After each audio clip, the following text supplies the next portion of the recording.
দ্রব্যমূল্যের ঊর্ধ্বগতি, আজকে মানুষের কোনো কিছু কিনতে পারতেছেন না, বিশ্বাস উঠে গেছে। আমরা অনেক আন্দোলন সংগ্রাম করে 17 বছরে যা করতে পারি নাই তা মাত্র 1 মাসের মধ্যে আমাদের ছাত্র ভাইয়েরা, ছাত্র জনতারা আন্দোলনের মাধ্যমে হাসিনা সরকারকে পতন করিয়ে ছাড়ছে।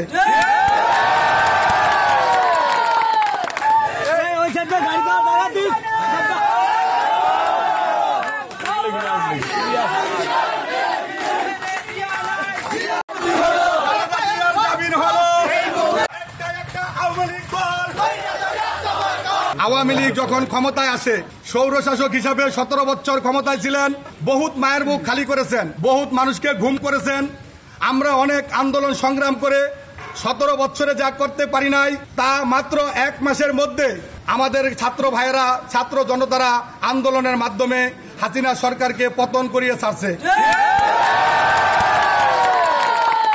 একটি নির্লজ্জ বেহায়া মানুষের মতো পালিয়ে গেছে।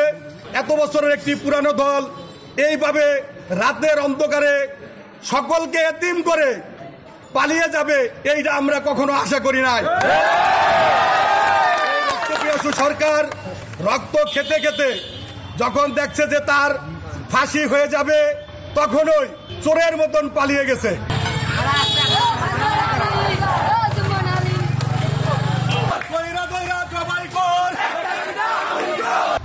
আমরা কোনো কথা বলতে পারি নাই, কথা বলতে বিনা অপরাধে। যেমন আমি 26 অক্টোবর 28 অক্টোবর মিটিং ঢাকাতে, 26 অক্টোবর আমার ঘর থেকে ধরে নিয়ে গেছে। আমি 55 দিন জেল কাটছি।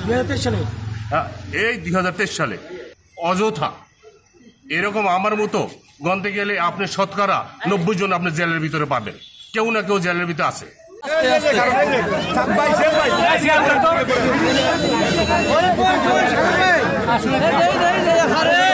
হয় নাই